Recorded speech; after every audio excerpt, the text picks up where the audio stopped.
주님께서 여러분과 함께 요한이 전한 거룩한 복음입니다.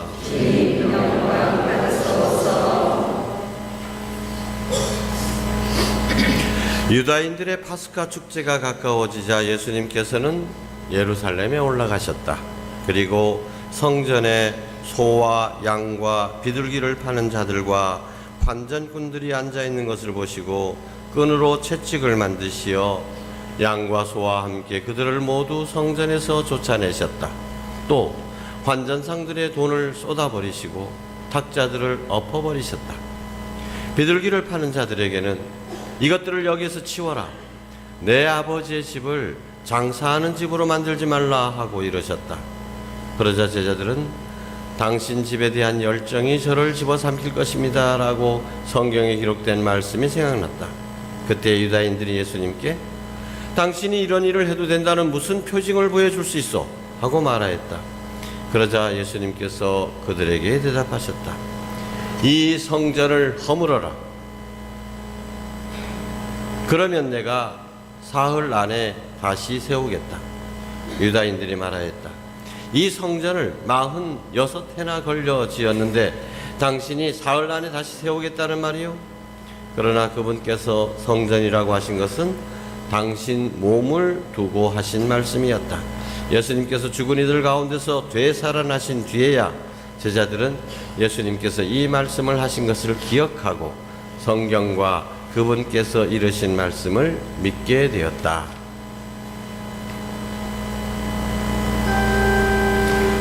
주님의 말씀입니다. 그리스도님 찬미합니다.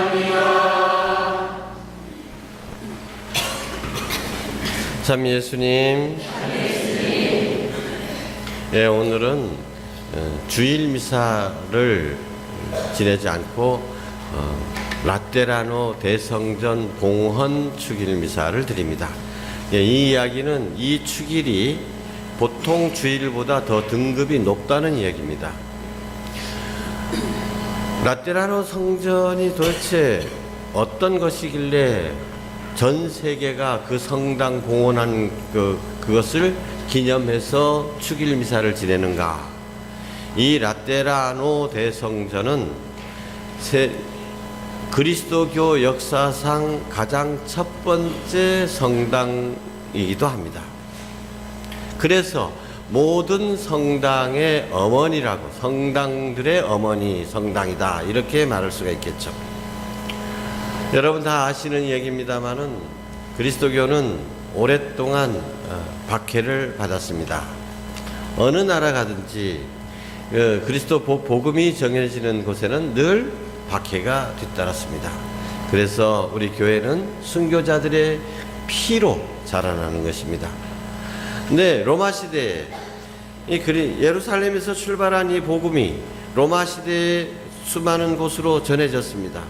그런과 동시에 많은 박해가 일어나는데 로마 제국은 지금까지 존재했던 그 많은 제국들 가운데서 가장 체계적이고 가장 법률적으로 완벽했다고 합니다. 그래서 이 로마 제국의 군대는 세계 역사상 가장 막강한 군대라고 일컬어집니다. 이 로마 제국을 유지하기 위해서 그리스도교를 본격적으로 박해를 합니다. 그래서 많은 이들이 단지 예수 그리스도를 믿는다는 이유로 사형을 당하고, 그 사형 중에서도 사도 베드로 같은 경우에는 십자가에 거꾸로 못 박혀 다닙니다.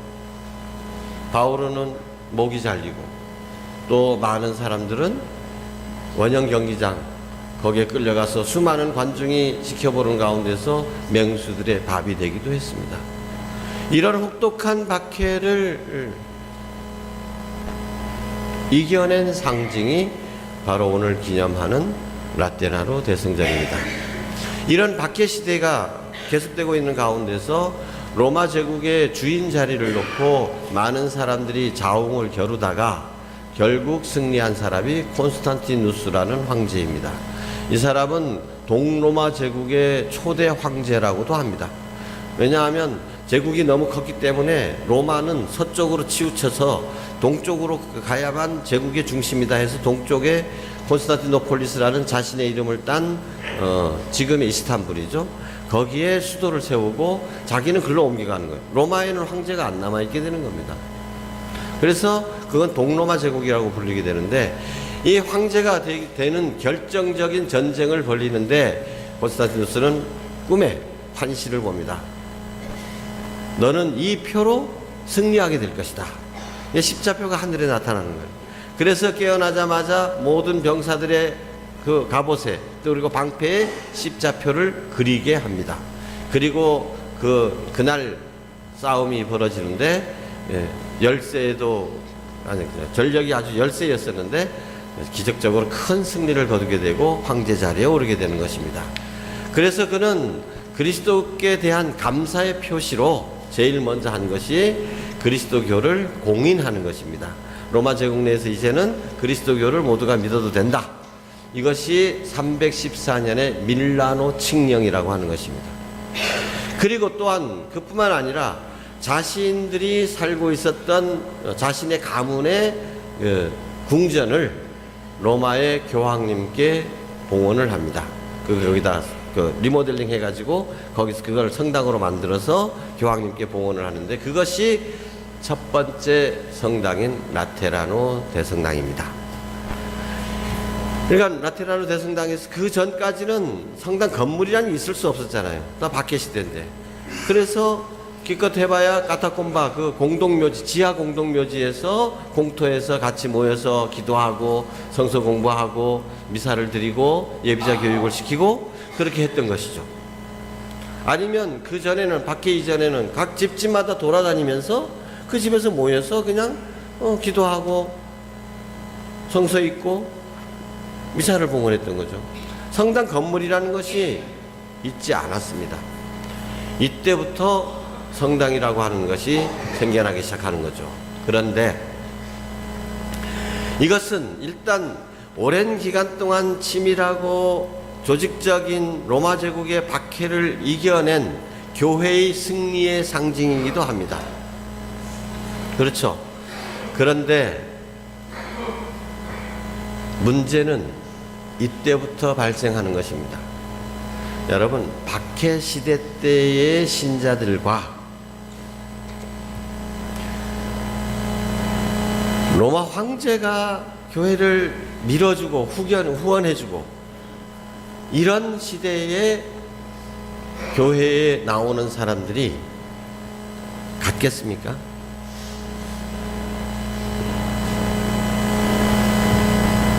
얼마 전에 이명박 대통령이 취임했을 때 이명박 대통령이 다니는 그 소망교회에 한 주일에 무려 3,000명의 새 신자가 몰려들었다고 합니다.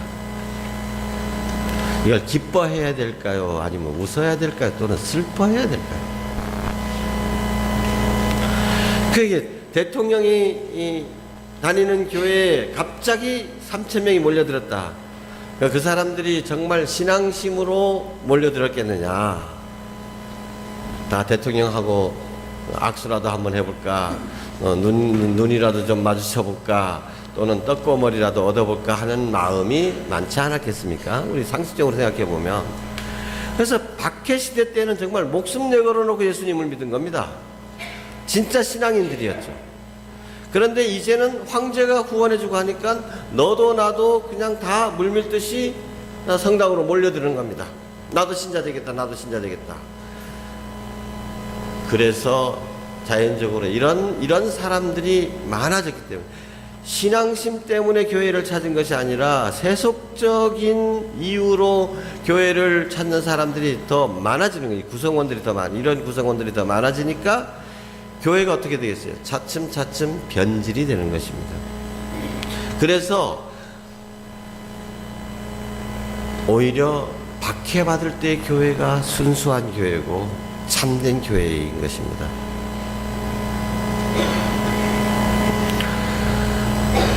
우리가 오늘 라테란 대성당 봉헌 주기를 지내면서 참된 교회의 모습에 대해서 우리는 생각해 봐야 됩니다.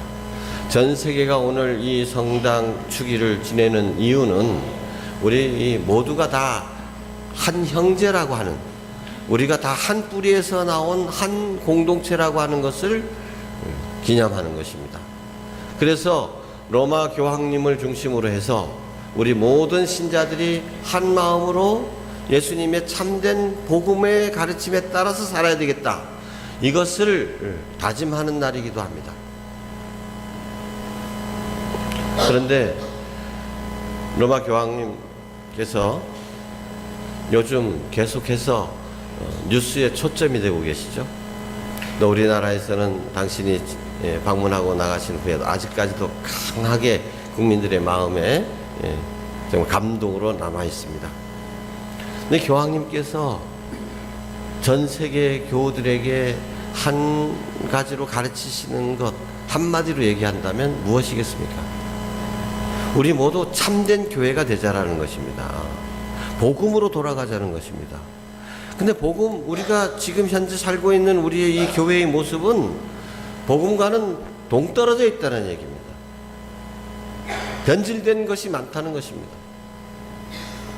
그 중에 우리에게서 가장 기억에 남는 가르침은 뭡니까? 교회 밖으로 나가라는 것입니다. 교회 밖, 아니 교회 안으로 모여들어라라고 얘기해야 되는데, 교황님은 거꾸로 교회 신자들, 교회 안에 있는 신자들에게 어떻게 교회 밖으로 나가라고 합니다. 어째 무슨 말씀입니까? 교회 밖으로 나가라는 뜻은 우리 신자들의 삶이 교회 안에서 자신들만을 위한 변질된 복음을 살고 있다라는 뜻이기도 합니다. 이것을 조금만 더 생각을 해보면, 교회 밖으로 나가야 된다라는 말씀은 교회 밖에 어디를 가라는 얘기입니까? 어렵고 고통받고 소외받고 모두 합쳐서 한마디로 가난한 이들이 있는 곳으로 가라는 말씀입니다.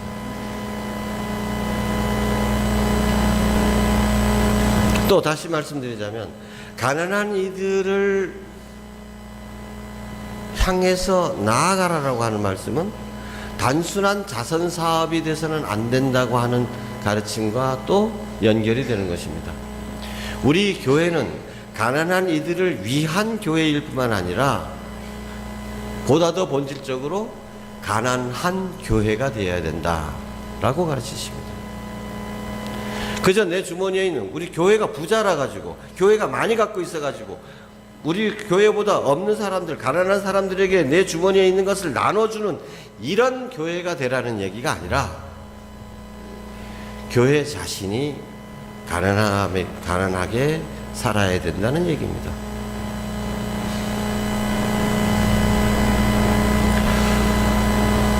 오늘 교구 주보에 우리 주교님 말씀이 나옵니다. 우리 교황님께서 오늘 방문하실 때 당신이 먼저 요청을 하셨습니다. 우리나라에서 그게 크고 번쩍이는 리무진 같은 거, 그런 거 타고 싶지 않다. 방탄차, 뭐 누가 총 쏘면 맞아 죽으면 되지. 그런 거 안 타겠다. 그 제일 소형차 중에서 적당한 차를 골라달라. 그래서 우리 교회가 선택한 것이 무엇이었습니까? 기아에서 나온 소울이라는 차였죠. 그래서 이제 이 소울차 2대를 기아에서 기증받았습니다. 그래, 한 대는 로마로 당신 갖고 가셔서 거기서 당신 타시겠다고 한 대 가져가셨습니다. 한 대가 남았어요. 이걸 어떻게 할까? 그래서 처음에는 많은 분들이 이건 박물관에, 교황님 기념 박물관에다가 이걸 모셔놓는 것이 좋겠다 그랬는데, 우리 주교님께서는 생각이 달랐죠. 그걸 나한테 달라. 내가 타고 다니겠다. 내가 타고 싶다. 그래서 서울에서 그 담당했던 주교님들도 그래, 좋으실 대로 하십시오. 보내주겠다고 했어요. 그래서 내려오자마자 우리 주교님은 관리국장 신부한테 내가 이제 서울 그거 교황님 타던 차를 타기로 했으니까 그럼 내가 지금 타고 있는 차는 팔아라. 이게 오늘 주보에 공지가 나온 겁니다. 주교님 차 바꾼 지 1년도 안 됐습니다. 2014년식입니다. 그럼 팔고 그걸 타겠다는 거예요. 그런데 또 막상 알아보니까 그 차는 기아에서 기증한 것이라고. 기증한 것이요. 로마에서는 교황님이 당신 그 수장이니까 아무런 문제도 안 됩니다만은 우리나라에서는 우리나라 법규가 있잖아요. 기증한 차라 가지고 거기에 또 이것저것 뭐 번호판 달고 운행하기가 어렵다는 겁니다. 그래서 천상 박물관에 가야 된다는 거예요. 그래도 우리 주교님께서는 괜한 나차 그냥 타던 거 그냥 탁혀 안 그러시는 겁니다. 그냥 팔려고 했던 거 그냥 팔고 또 무슨 차를 구입하시는지 모르겠습니다만은 그 우리 주교님께서 그렇게 그 차를 당신이 타시겠다고 하는 이유는 무엇일까요? 그것은 교황님의 가르침, 우리나라에 와서 우리 모든 교우들에게 국민들을 향해서 그 보여주신 그 모든 가르침들이 박물관의 유물로 남아서는 안 된다는 것입니다. 그런 적이 있었지. 이걸로 끝나서는 안 된다. 그분의 가르침이 우리 삶으로 실천돼야 된다는 것이죠.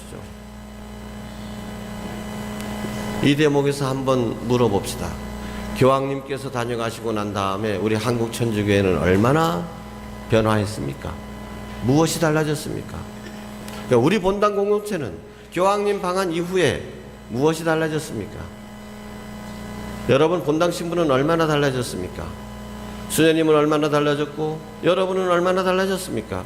이런 대답에 대해서 교황님 다녀가신 후에 우리 이렇게 달라졌다 라고 말할 만한 것이 뭐 하나라도 있는가요? 주교님이 걱정하시는 것이 바로 그것입니다. 교황님의 가르침이 박물관에 전시돼서는 안 된다.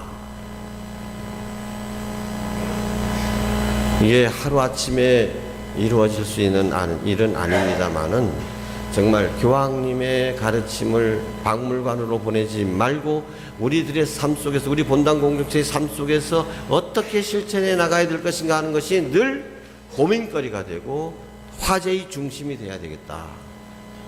우리 신자들이 모이면 소공체에서 모이면 우리 본당 사목회가 열리면 레지오 단원들이 2차 주회를 가면 정말 교황님께서 이렇게 가르쳐 주셨는데 우리 이걸 어떻게 실천해야 되나? 우리 실정에 맞게끔 어떻게 해야 될 것인가?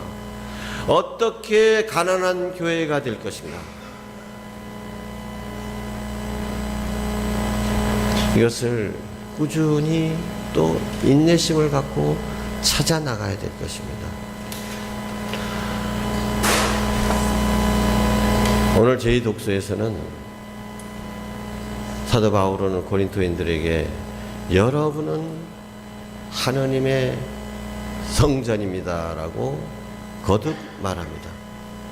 우리가 성전이라는 얘기입니다. 이 돌로 지어진 이 성전이 성전이 아니다. 그것은 죽은 돌로 된 성전입니다. 살아있는 돌, 바로 우리들입니다. 우리들이 바로 성전입니다. 성령께서 우리 안에 머물러 계십니다. 이 성전이 참된 성전이 되어야 된다는 것이죠. 그래서 교황님께서 교회 밖으로 나가라고 하시는 말씀은 오늘 복음에서 예수님께서 성전을 채찍으로 만들어서 장사하는 사람들을 다 내쫓아 버리시고 이렇게 하신 사건과 일맥상통하는 것입니다. 내 아버지의 집을 장사하는 집으로 만들지 마라. 다른 복음에는 더 심하게 나오죠. 내 아버지의 집을 강도들의 소굴로 삼지 말아라. 2000년 전에 성전을 정화하신 예수님, 그 사건은 오늘날 우리 모두에게도 필요한 사건입니다. 참된 성전이 되어야 된다.